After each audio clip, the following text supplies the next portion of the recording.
The moment our fellow geeks, dweebs, nerds, and other unfortunates have been fervently waiting for has finally arrived. It's time for TMI, Confessionals of the Nerd Kind. And now, your hosts, Jeff Nerfherder Chandler, Jim Kaiju Baker, and Mike Mjolnir Evans.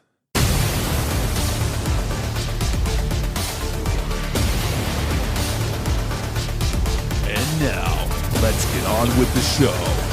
Here is TMI.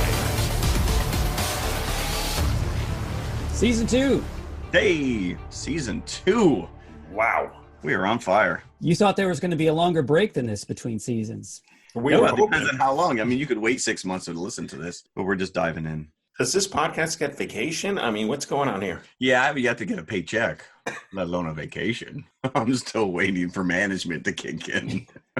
My direct deposit is apparently not working. We are wide open for any advertising opportunity. Anybody out there that wants to hawk their product? Orville Redenbacher, Mr. Redenbacher, we're looking at you. Popcorn bucket. Yeah, we'll just keep pumping out. We'll just keep doing what we're doing. Apparently, we got people listening. Why are they all in Vietnam? Did we not hit New Zealand? Don't alienate our fan base. No. Happy to have you. 4 of them. How dare you? They may unite. Right? Didn't we get a listen to New Zealand? We got 3. Maybe 3? by accident, but still. What they get like two minutes into it, and they're like, they were looking for TMI taxi cab confessionals on us. Yeah, they stumbled into this. It's a fun thing to stumble into. Next week, before we forget, because we didn't actually give any indication last week of what we were going to do this week. So right up front, I want to say that we are, for the first time, reviewing a listener's choice for our second feature movie, which will be Horror Express, thanks to our listener, Scott Manning, out there. So if any of you would like to put in your request for something for us to review, please do so. TMIpodcast2018@gmail.com, TMIpodcast2018@gmail.com. And we will take it into consideration. Just because you suggest it doesn't mean we're going to do it. We're not doing Gandhi, I don't think, or anything like that. Oh, that would be great. Terms of endearment. Heaven's Gate. Steel Magnolias? No. You guys are making No. I don't know, man. Even Horror Express. Thanks, Scott, by the way. That may be heartfelt by this time next week. It's got a nice pedigree, so let's see. So let's get into it. What do we have for news? We do have a little bit of news. Let's start because we can't go 1 week without talking Star Wars, which is this time next week.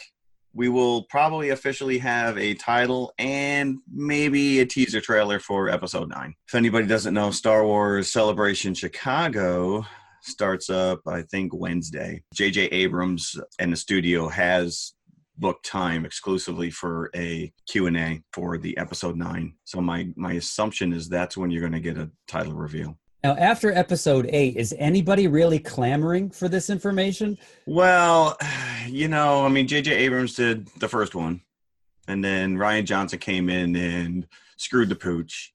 And so my guess is that J.J. Abrams is going to retcon and probably ignore 3/4 of the stuff that was established in The Last Jedi. But you can't really do that. No, but I think that he can maybe right some wrongs. In this day and age, why did they not sit down and everything that they established in The Force Awakens, they plotted out the other 2 movies? It's a trilogy. You knew it was a trilogy going in, regardless of who's going to direct this thing.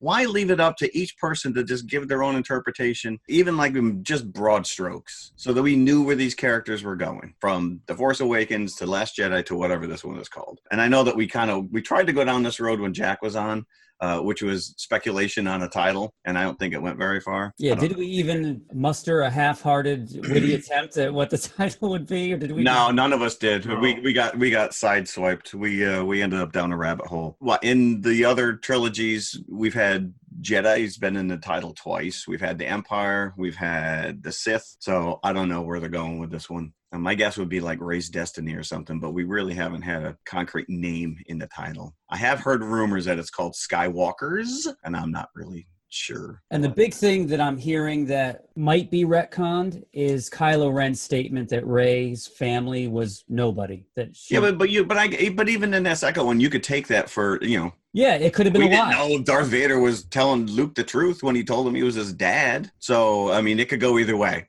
He's like, I was right. Or, I was just screwing with you so that you would join me. And either way, I'm fine with him. I know there's a lot of hatred thrown at Last Jedi.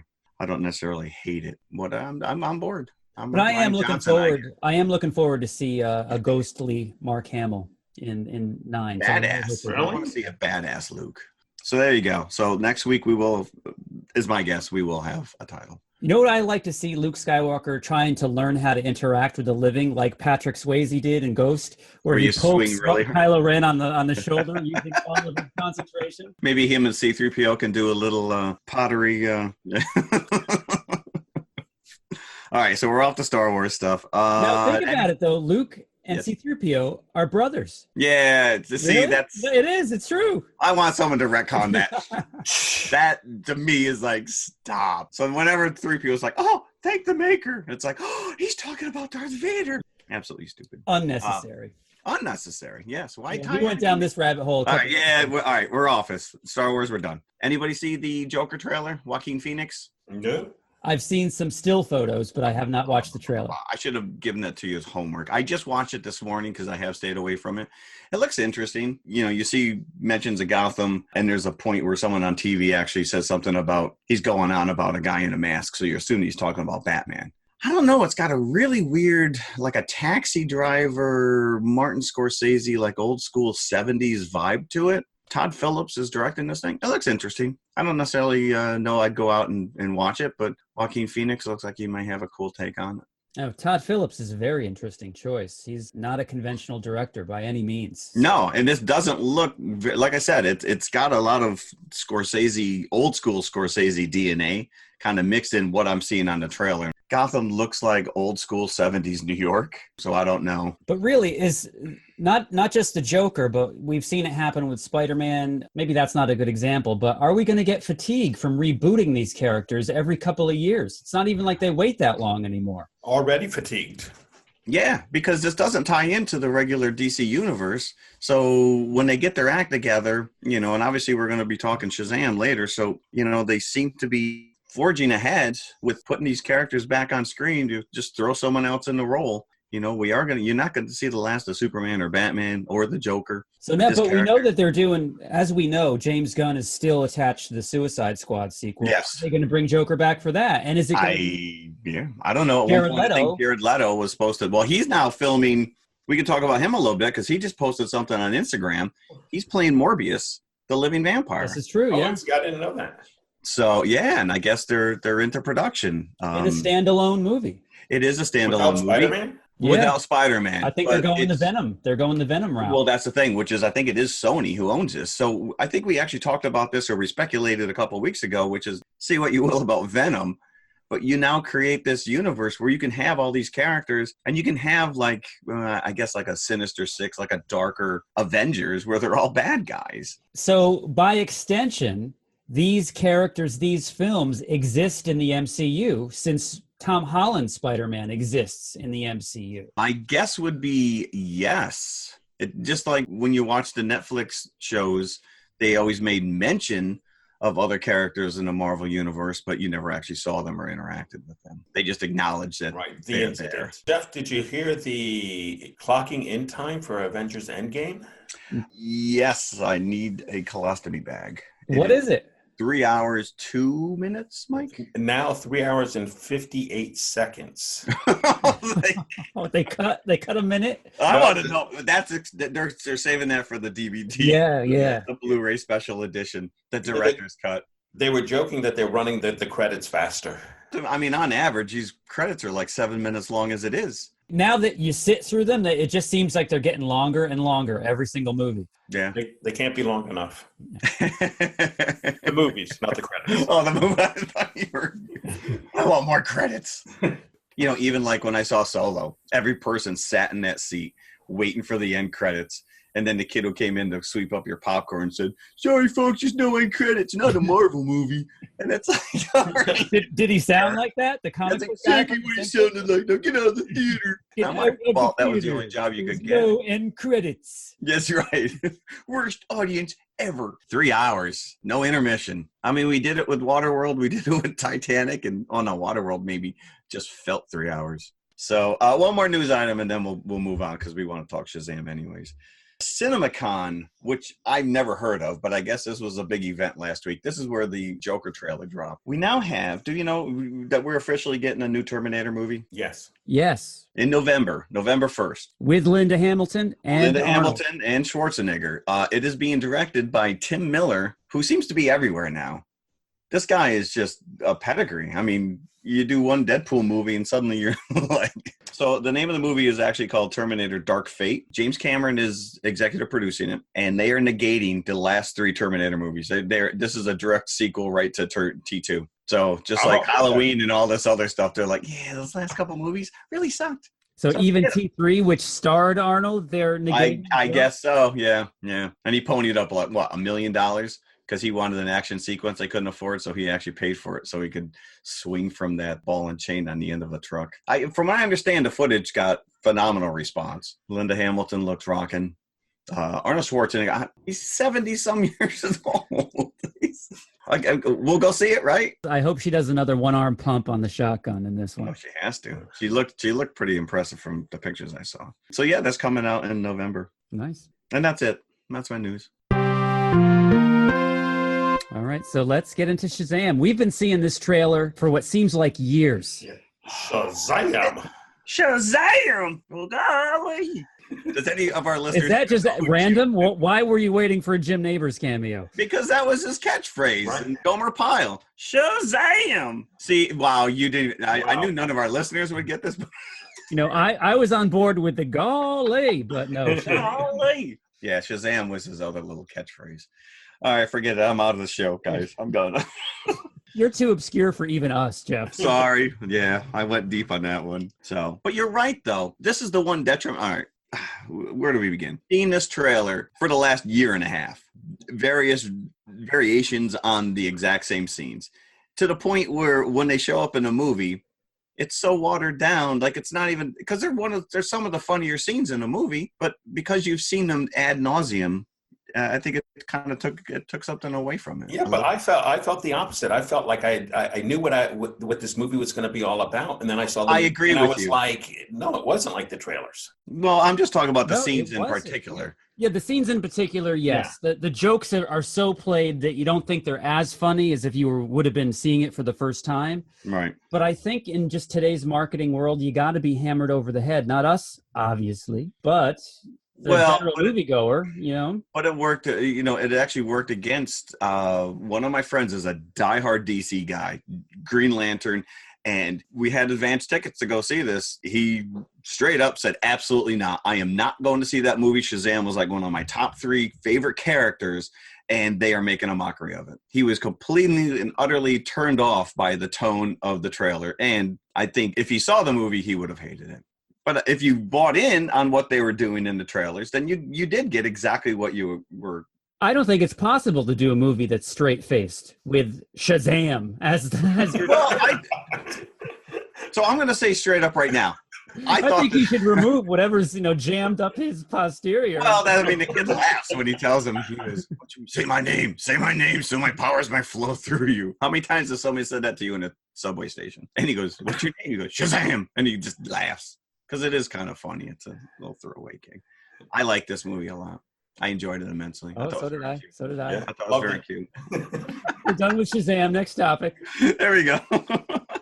I watched the series on CBS when I was a kid. How few people realize that it was even a series today. Yeah, I never got into it. I don't even what was it, Electric Girl and... No, it was Isis and Shazam. Isis. Yes, almighty Isis. Yeah. And it was on CBS. That would never fly nowadays, right? No, you can't do that. Right. That would be ill-advised to name that. But it ran from 74 to 77, and it was part of the Shazam ISIS Hour on CBS CBS. Saturday mornings. And, all the ingredients were there, albeit in a different fashion. We did have Billy Batson, a teenager. And if you go back and look at some of these scenes, this kid has the biggest head and hair I think I have seen ever. William, move your head. Look at the size of that boy's head. Shh. I'm not kidding. It's like an orange on a toothpick. Shh, you're gonna give the boy a complex. Well, that's a huge noggin. Heat, move. He's driving around with this old man in an RV. It seems like an A-Team Incredible Hulk setup where they're just traveling the country looking for wrongs to right. Chosen from among all others by the immortal elders Solomon, Hercules, Atlas, Zeus, Achilles, Mercury, Billy Batson and his mentor travel the highways and byways of the land on a never-ending mission to right wrongs, to develop understanding, and to seek justice for all. In time of dire need, young Billy has been granted the power by the immortals to summon awesome forces at the utterance of a single word. And it's a very bland guy that plays Shazam in an ill-fitting Christopher Reeve Superman suit. I watched the opening title sequence just in preparation for the show, and the elders that give Billy Batson his powers are rendered in cartoon form. So they didn't even spend the money to get real actors. He's just staring at a matte painting of these. I don't like it. Oh, I gotta check that out. So they were because Shazam is an acronym for all of the different superheroes or the gods that bestow powers upon them. Yeah, it was like. So I guess. I think Hercules, Socrates. Yeah, yep. It's Solomon, Hercules, Atlas, Zeus, Achilles, and Mercury. There you which go. Spells Shazam. Yep. Which is kind of cool.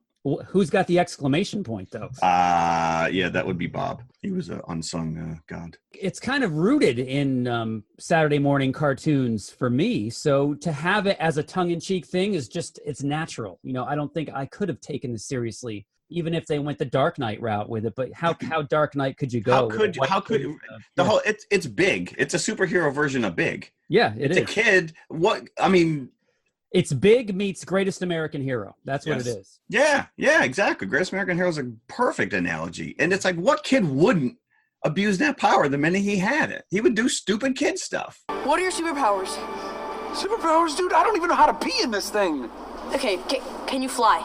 I enjoyed it. Really quickly, the setup of the story, if you're unfamiliar, is that there's this wizard that's guarding the 7 deadly sins that have frozen into stone statues in some underground cave lair. And he's an old wizened lizard. I would like that better.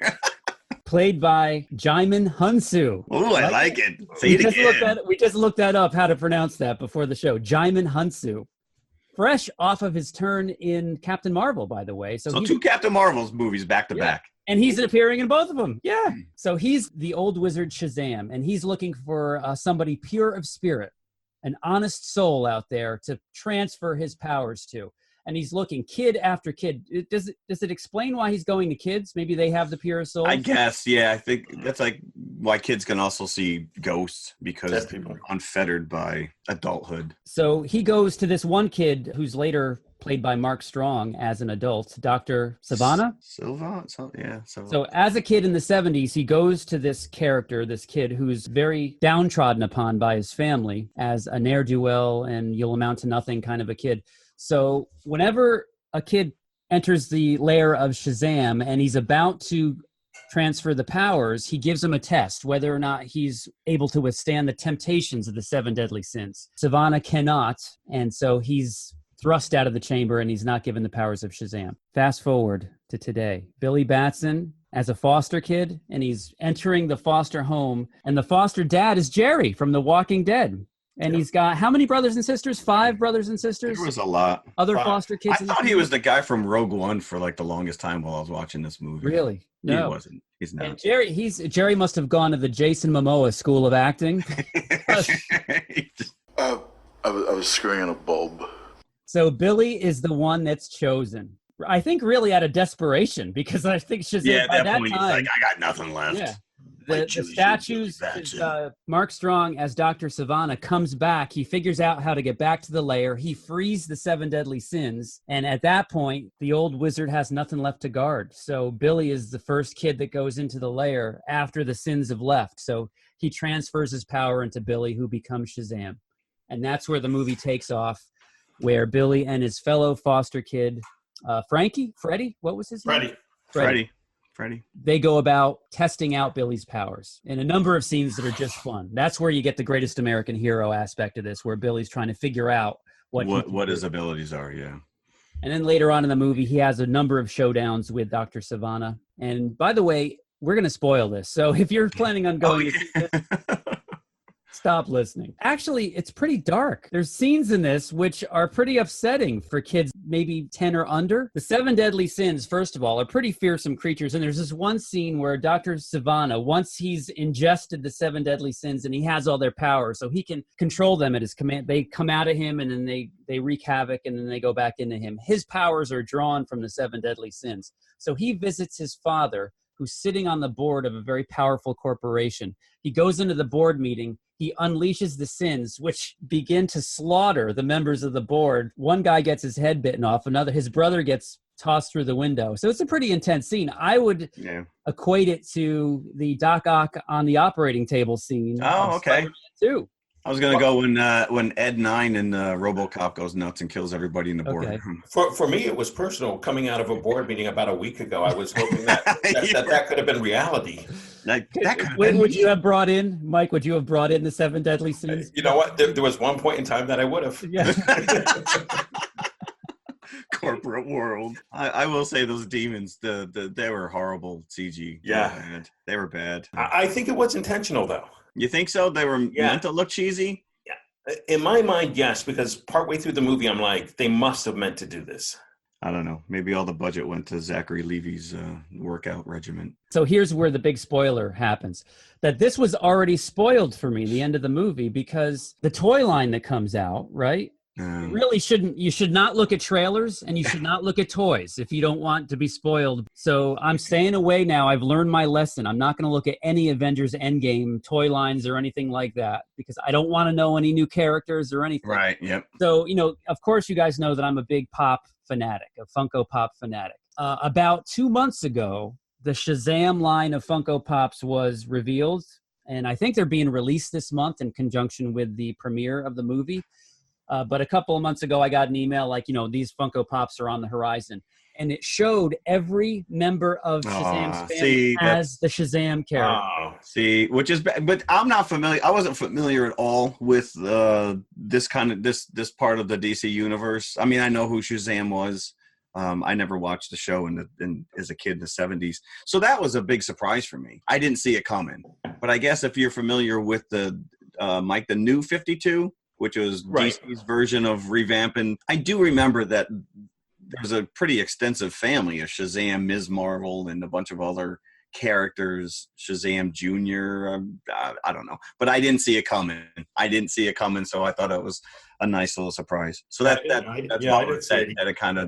ruined it for you. Yeah, I know. But it does really, if you think about it, it carries through with the theme of the movie, which is family. So yeah, no, exactly. Like I said, you were invested in this character, and he's so much fun to watch when Zachary Levi is playing Shazam, the adult version of Billy. He's just so innocent, and he's just a fun character to watch. He really is enjoyable. Some old guy brought me to a temple, and he made me say Shazam.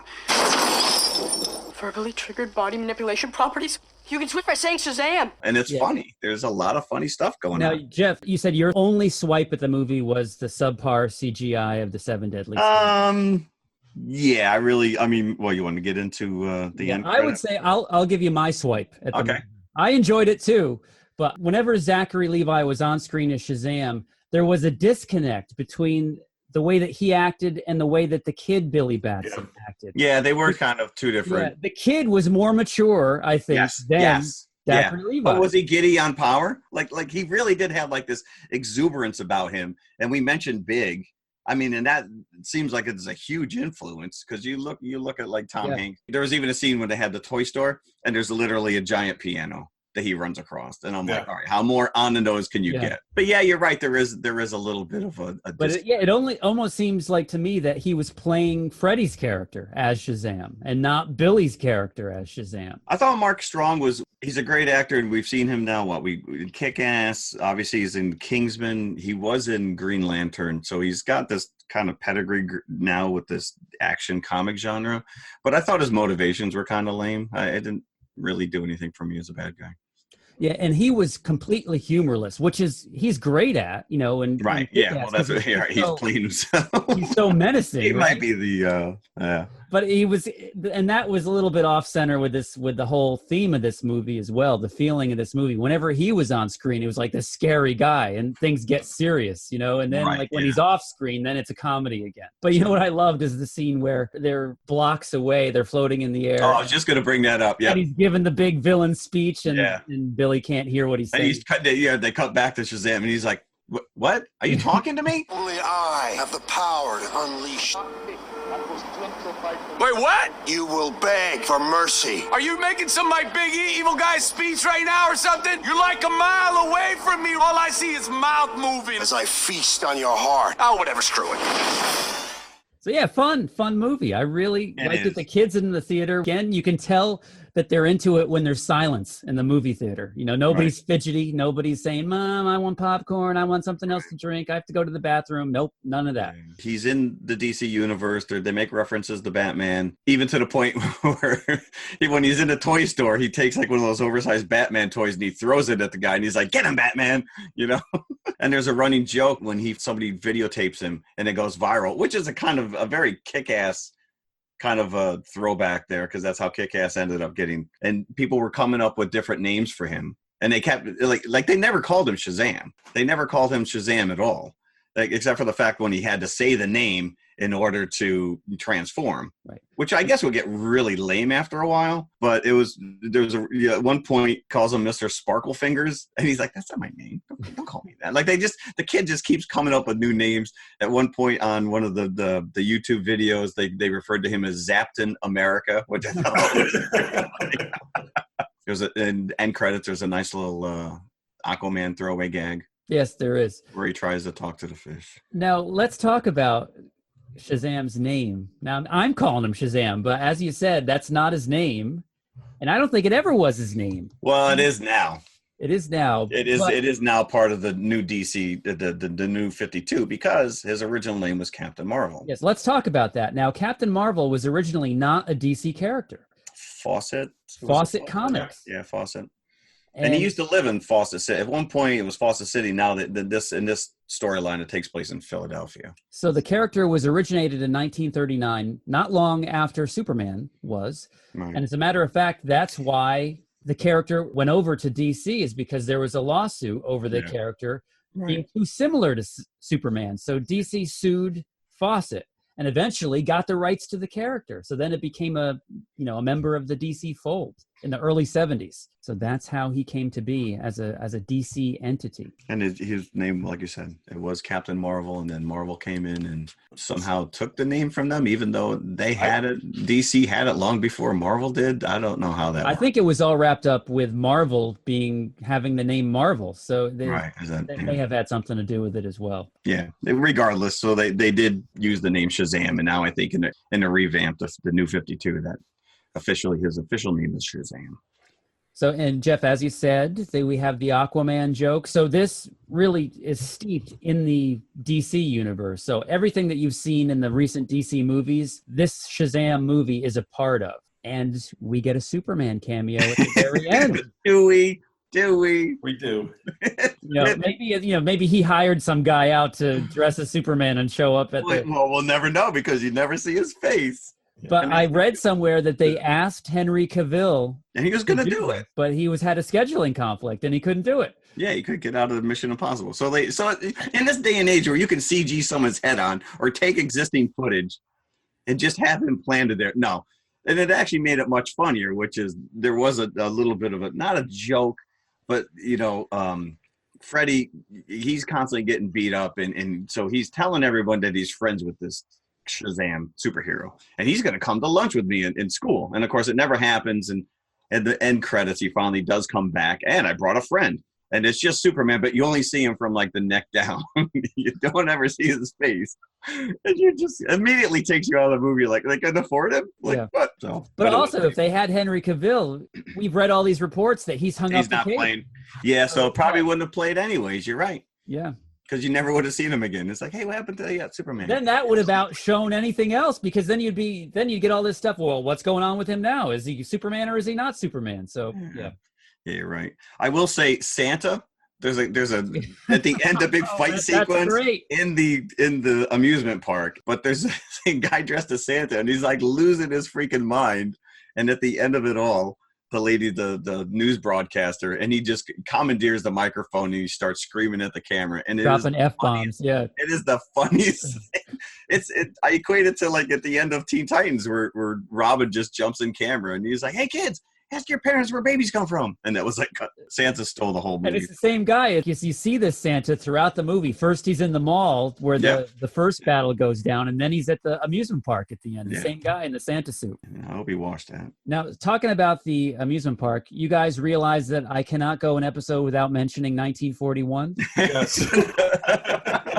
I think I was expecting that Ferris wheel to come off and start rolling down. Yep. And that would have been a beautiful homage, but no. It would have been. Yeah. The other missed opportunity, I just want to say, when Shazam kneels before Dr. Savannah, I was waiting for that handshake, the kneel before Zod handshake. Kneel before Zod! Dun, dun, dun, dun, dun, and then crushes the missed opportunity there as well. I will tell just a little side note to that, which was I walked into work the other day and there's a couple of guys sitting around and they're all talking. They turned and like, he'll know. What was the name? Those three guys that were in Superman that got sent to the Phantom Zone. Well, what was the other guy's name? We know it was Zod. We know it was Ursula. What was the other dumb guy's name? Did you know? It was Non. Non? Yeah. Now, do you think not the final end credits, but the first credits that run over that animation, rip-off of Spider-Man Homecoming? A Ramones song. Yeah, it is a Ramones song, yeah. Over that, primitive notebook-style animation, which Deadpool also used it. Yeah, I was thinking it was a ripoff of Deadpool. But they didn't use a Ramones song in Deadpool, did they? No. That was very on the nose, I think, for Spider-Man Homecoming. I mean, you could chose any other song, but it was apropos. I Never Want to Grow Up was the song, right? So they probably just. I really enjoyed this. Now, did you guys read that the original villain was going to be Black Adam, played by The Rock? Well, that's Black Adam. That's been The Rock's. He's been pushing that for quite some time, and I think they decided to back it up for the second movie. No, they're going to give him his own standalone feature, actually. Oh, so we get a whole movie of a bad guy? Because obviously they're setting up Shazam 2 with Mark Strong as well as the bad guy with this Mr. Mind. Well, this Mr. Mind, I guess he controls this monster society of evil. So you would have multiple bad guys, but now you have multiple Shazam. So you've got Rumble in the Jungle, baby. Holy moly. Holy moly. Shazam! So, yeah. I actually did appreciate the holy moly. I'm glad that they put that in there. So how many buckets would we give Shazam? I got to go 4. I was going to go 3 3/4. I'll do the same. 3 3/4. What do you get the 3/4 of a bucket, guys? It's just. What do you get the half a bucket, the quarter of a bucket? Well, if the CG was better on the monsters. Just that little bit did it. It was fun. I enjoyed it. I liked it. I recommend it. Yep. Wonderful. So I enjoyed it more than Aquaman, that's for sure. Oh, I think Aquaman at times it took itself a little too seriously at points. Although the Shazam costume, you could totally tell that he's got like some kind of inflatable thing going on under. Well, so that's the big detriment. Like, he was all over Instagram posting pictures of him working out, and he gained like 20, 30 pounds of muscle for this, but you never see him outside the suit, and you would have to think that he's maybe not quite that cut. Yeah, because it looked totally like, a cosplay kind of a thing. He's straight up. But it was great. It was great. So now, on our way to the concession stand, I wanted to bring back a classic intermission. The reason I do this is because of our second feature. We have a sinister minstrel, traveling salesman that very much reminded me of that popcorn guy. So enjoy this vintage intermission break.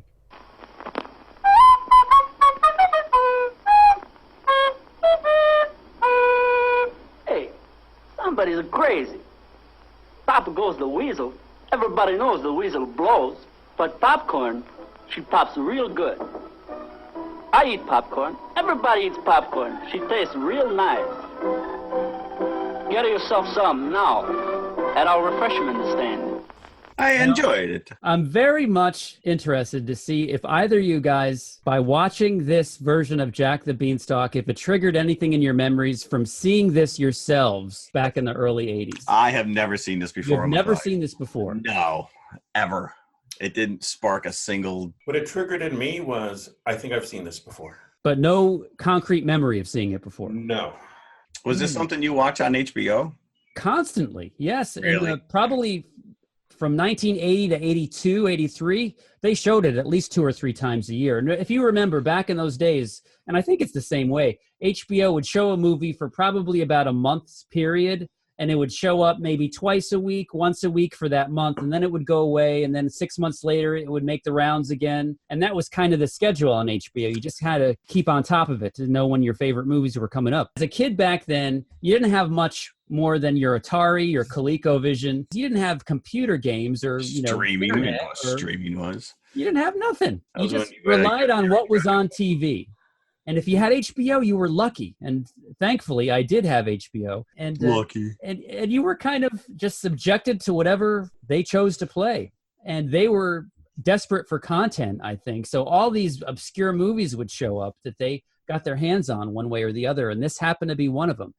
So what this was a Japanese feature on Jack and the Beanstalk, an anime version that was produced in Japan in 1974. I couldn't find any history on this to know if it was a box office success in Japan, but it was released, it was picked up by Columbia Pictures and released in the States in 76. It was dubbed. The songs were overdubbed with English. They bought it as a tax write-off, apparently, because they didn't expect it to do anything just because of the track record of Japanese animation in the States. It started to make a profit, and it was yanked out of theaters because that wasn't the reason that Columbia put it out.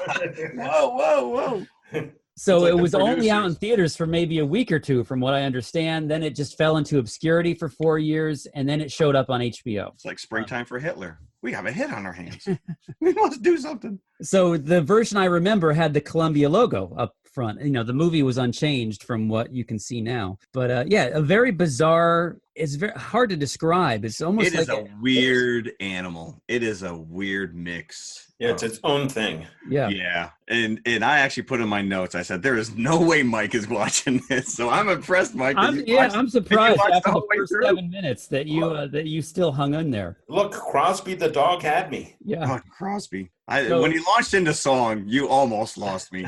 Yeah, now this almost is the thing. Lost me. Now I tried to tell you guys, you gotta hang in there until the beanstalk grows, right? Because then it gets increasingly more bizarre from that point on. Yeah, because it is a straight up. It is. I mean, I will say that Jack's mother is just. I mean, talk about being browbeat. Jack, wake up, you lazy good for nothing. Huh? It's 7 o'clock. I mean, she was calling him you simpleton, nincompoop, numbskull, blackhead. Smacks him with a broom a few times. Then the poor cow. So we all know the story of Jack the Beanstalk. It really does follow the story and then adds some things to it. So Jack in the beginning, this is, again, it's done in the anime style, but the Jack character, as Jeff was saying, looks like it's Peyo. It looks like a Smurf. Yeah, he looks like a Smurf. And it's weird because each character looks significantly different, almost like a different genre. So your minstrel that you mentioned before, straight up Popeye Bluto. Yeah, true. Yep. Right? The princess was hardcore anime. She looked like Astro Boy. Matter of fact, the kid who did Jack's voice is Astro Boy, by the way. And then Mother Hecuba, that was her name? Hecuba. She looked like an anorexic Ursula from Disney. And then the giant himself, Groovy Ghoulies. Oh, They all had a very unique and different look. A cross between Groovy Ghoulies and Blue's Clues, right? So the beginning of the movie, I think, is like a foreign interpretation of a Disney movie, where you've got a couple of really lame songs. So anybody that doesn't know what's coming up, I think, would tune out immediately. Like if they were just to watch the first 5 minutes of this movie. Where you see Jack going through his daily routine. And he's getting browbeat by his mother. Yes. Then he goes to sell the cow in town to get them some money. Poor cow. One off day and it's off to the slaughterhouse. But you got to get in there and milk that thing. You don't know how to milk a cow? A cow can't just like push milk out of its udders. Yeah, I know. He's like, is that all you got? And the cow's like, it's going to poop itself. And so he's like, oh, you got to get rid of it. Go sell it. So he meets the guy, the seller of miracles. That's probably the equivalent of the white van, this guy. Don't take the candy. Don't take the harpsichord. Just a guy on the side of the dirt road with a calliope.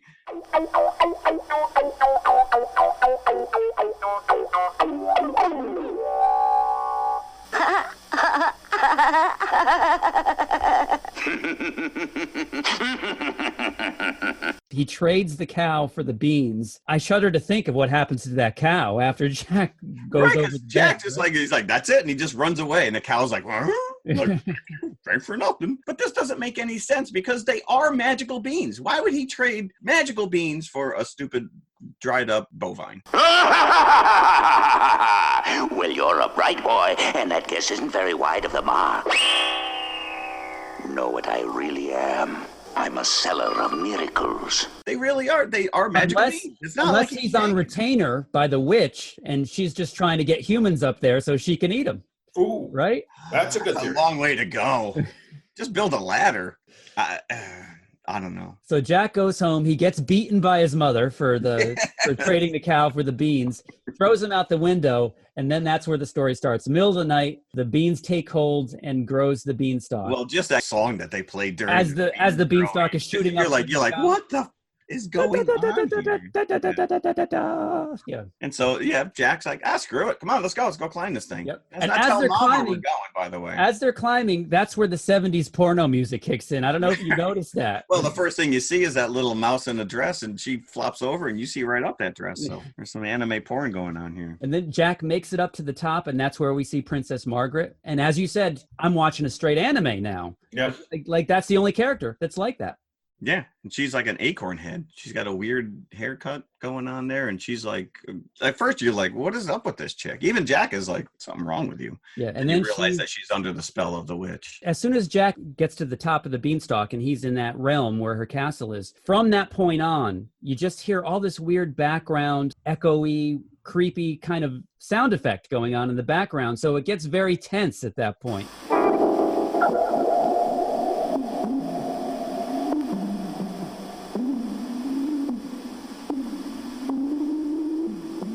So you're no longer in Kansas once he's up the beanstalk.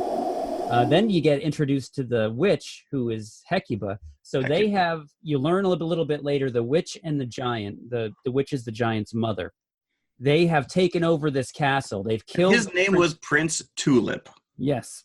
Okay. All right. Okay. Or perhaps just Tulip, and then she anointed him a prince once they the castle. Regardless, his name is Tulip. Let's just repeat that. Yeah, Tulip. So they kill the girl's parents. This is all off screen. They take up residence in the castle and turn everybody else in the castle into mice. And there's like 10. Yeah. You want to take over this entire kingdom, but there's only like 10 people there. This is pre-Beauty and the Beast Disney. It is. The exact same concept. So then once you get introduced to the witch, then it gets really dark. She wants to eat Jack. A human child. Oh, it's been such a long, long time. So she puts him in a big cauldron after she drugs him. The giant smells him, and here you go. There's the only fee-fi-fo-fum type of scene you get in the whole movie. The giant. Yeah, he doesn't even say it. Human, I smell human. What is wrong with you, you ape?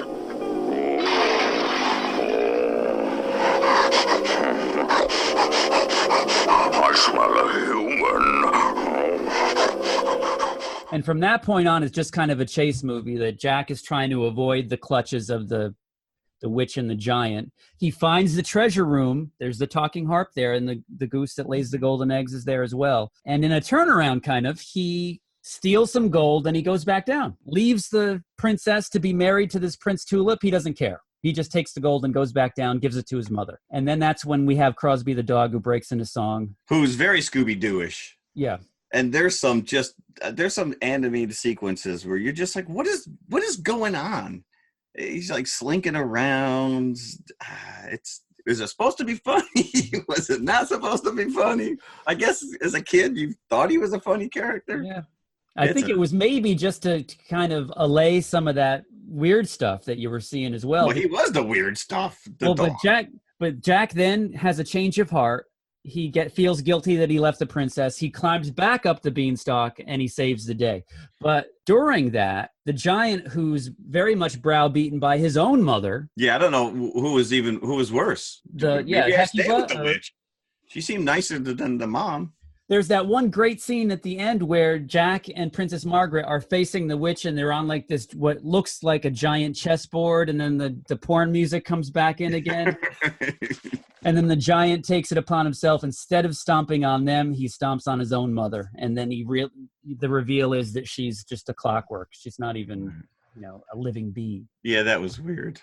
It's just, a bizarre thing. The memory of it, I remember one great afternoon in 1981 or 1982. It was Black Friday, and HBO scheduled this showing of Jack and the Beanstalk to lead right into the WOR Godzilla movie. So I was sat like down in front of the TV from 9 a.m. until 5 p.m. that night. I did not get up. The best day of your life. It was. I guess so. Of my early years. Yes, that day I remember. I can pinpoint it. And then she was mad. She was mad that he took the treasure, but then she was like, well, I'll let you keep it because that's your reward for saving. And then that scene where he's upset because she doesn't want to go back down the beanstalk with him. She's like, I have to attend to my kingdom. And he kind of throws a tantrum. And then a second later, okay, we're still friends. And yeah. Okay. All right. Yep. All right. Gotta go. Seeing it as a kid, just the whole bizarre aspect of this just struck a chord. It made me feel, I was never scared of it, but it just made me feel uneasy, especially all those scenes with Hecuba. It was like watching something not of this earth, not of this country, definitely. Right. It just, it was bizarre. It was unlike anything that you'd seen. Yeah. And the chase scene at the end, I mean, that was very Wile E. Coyote, Roadrunner-ish. Oh, at the very end after the witches stomped on? Yeah, it's a weird. Music is horrible. The music is horrible. See, the music made it for me because it was so bad. Yeah, it was just bizarre. But every once in a while, there was a good one that was thrown in there, especially the scene where the witch has the congregation of all those paper dolls, and there's the one. Oh yes, yeah, because there was nobody there for the wedding, so she's like making patrons to show up. Wasn't there a song, "This Is Why You Suck"? Like, wasn't she singing some song about Tulip? She doesn't actually say that, but yes. Like, it was, yeah. You're an idiot. You're ignoramus. She calls him an ignoramus, and I'm like, oh, I learned a new word. Because he has a little clockwork of his mother that he winds up and sings this song. I guess, to boost him up whenever he's feeling down. Yeah, okay. He listens to this song about how stupid he is. But then he smashes the clockwork at the end of it. So that's kind of a foreshadowing of what he does a little bit later. So yeah, just a bizarre trip for me as a kid. So interesting to hear your guys' thoughts on it, watching it now for the first time. Yeah, see, I wish if I'd seen it as a kid, obviously I'd have a different take on it. I'd have a different, any kind of emotional attachment. I had none. I actually fell asleep the first time. So I had to go back and I watched it again from the beginning. I said, I can't not watch this.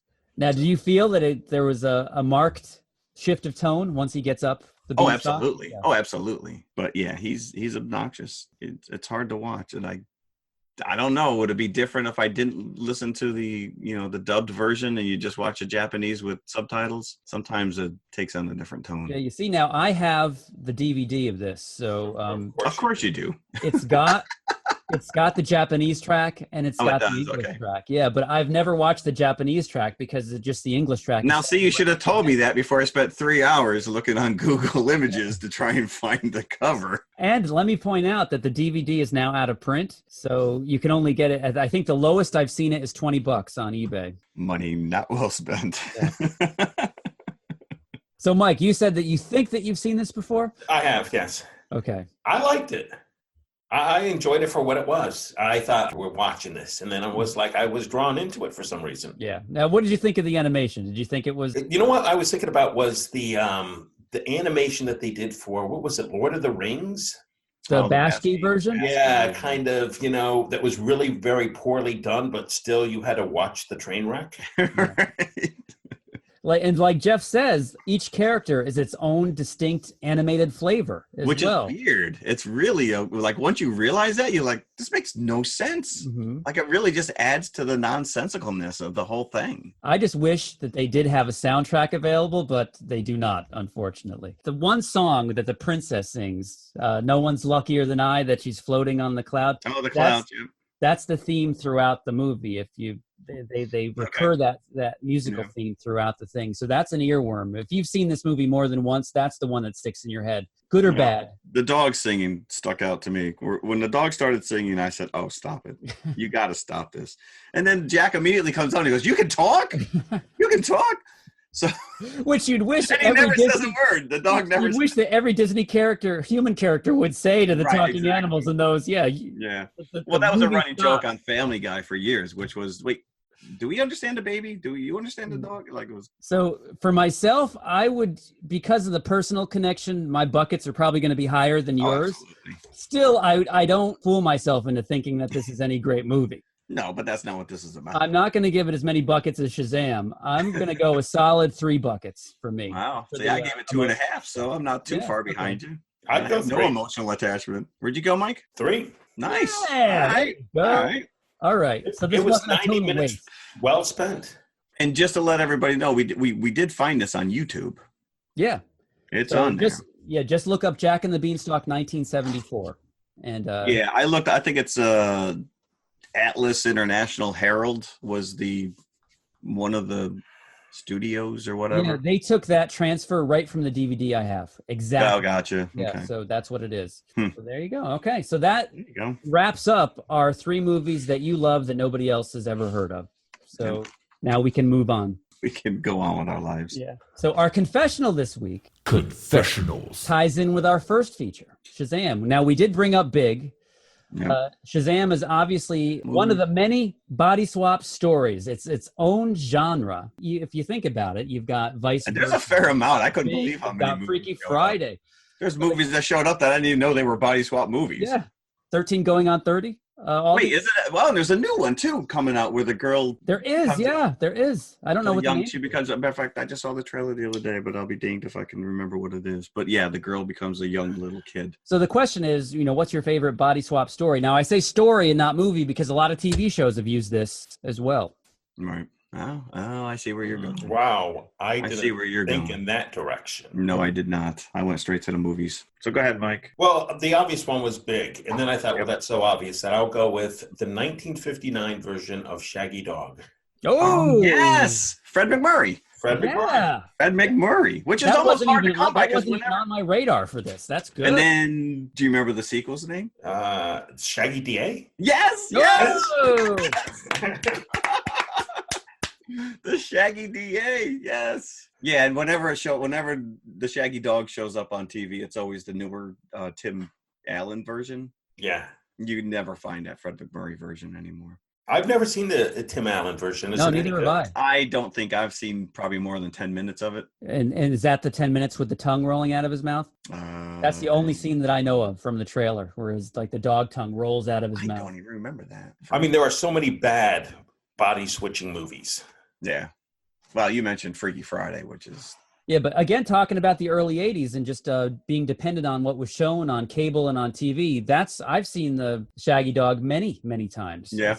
And the Shaggy DA, as a matter of fact. I think I remember my dad taking me to the movies to go watch Shaggy DA, and it was out of the theater by the time we got there. It was like the Holocaust or... So from the time that you left your house to the theater, it was already out of the theater? Well, I guess we weren't smart enough to look in the newspaper that, what was playing that day. I remember being very disappointed that I did not get to see it. You had to go, they were already playing Song of the South, so you had to go see that instead.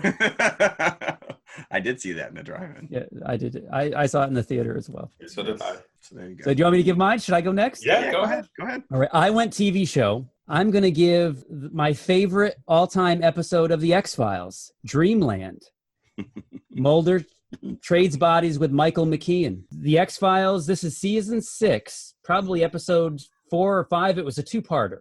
So this is right after the Fight the Future movie came out. So season 6 was post the first X-Files season post the movie. So I think it may have been the most popular in the ratings of all the X-Files seasons. And Mulder and Scully finally visit Area 51, and they're stopped at a roadblock before they can get, into the vicinity of Area 51. Michael McKean stars as a man in black who is part of the roadblock. Everybody gets out of their cars, and a UFO passes overhead. Everybody looks up, and suddenly, as the UFO's gone, Mulder and Michael McKean have switched bodies. And nobody else knows. They tell Mulder and Scully, all the men in black, you can't go any further than this. Mulder silently gets back into the car as Michael McKean with Scully, and then Mulder is the man in black. So Mulder doesn't want to say anything because, I'm a man in black. I can find out what's going on now. Yeah. And Michael McKean is later revealed that he orchestrated the whole thing just so he can get out of his humdrum life, because he is a man in black, but he works at an office every day. So he doesn't know anything about aliens other than what's fed to him by the government. So he's as clueless as anybody else is. You phoned me. Would you mind telling me what this is about? I'm Mulder. I'm really Mulder. I switched bodies, places, identities with this man, Morris Fletcher, the man that you think is Mulder, but he's not. All right, your full name is Dana Catherine Scully. Your badge number is... Hell, I don't know your badge number. Your mother's name is Margaret. Your brother's name is Bill Jr. He's in the Navy and he hates me. Lately for lunch, you've been having like this little 6-ounce cup of yogurt, plain yogurt, into which you stir some bee pollen because you're on some kind of bee pollen kick, even though I tell you you're a scientist and you should know better. I remember, now that you just laid out everything, I remember this episode and I remember it being funny. Yeah, it's one of the but I would not have dug that deep. Anybody that hasn't seen it before, go back and check it out. One. Very funny. Yeah, those later seasons, they really started to have fun with some of that stuff. I went 1984, Steve Martin and Lily Tomlin, All of Me. Oh. This, I remember watching it. We must have had the VHS or we copied it off from, my uncle who had tapes or whatever, but we used to watch. It was directed by Carl Reiner. She is like some millionaire on her deathbed, and she wishes to have her body transferred into a younger body, and it accidentally gets transferred into Steve Martin. And he was like at the top of his game then. And there's a lot of physical comedy because she controls half of him. He can see her in the mirror, but she controls one half of him and he controls the other half. So it's a lot of physical comedy, broad, goofy, throwing your body around, trying to control one side and the other. I remember this being very funny. So that's where I went. All right. So there you have it. That's it. Let's talk about next week's episode. Let's go next week. What's up next week? Next week, we have Hellboy. We're revisiting this reboot. We're visiting a reboot of Hellboy, played by David Harbour of Stranger Things fame. Now, can he fill the shoes of Hellboy? So amply filled by Ron Perlman. No.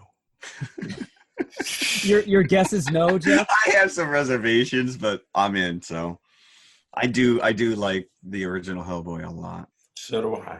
Now, are they going to bring back Abe Sapien and all those secondary? I would guess that they're so integral to his storyline with the Bureau. Yeah.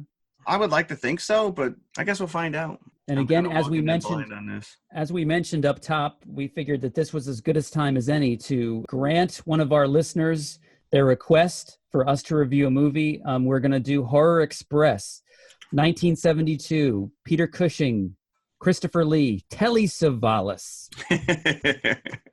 Now, apparently, this is a bit of a cult horror movie, so if you guys want to watch along with us, feel free. Well, it's not free. It's free at your library. Yes, that's where we found ours. Yeah. At the library. Except Mike. He's going to have to pay. So, Scott, you owe Mike $2. I want my $2. So there you have it. That's our first episode of the second season. Hope you enjoyed it. Season 2. Season 2. Off with a bang. Are you not entertained?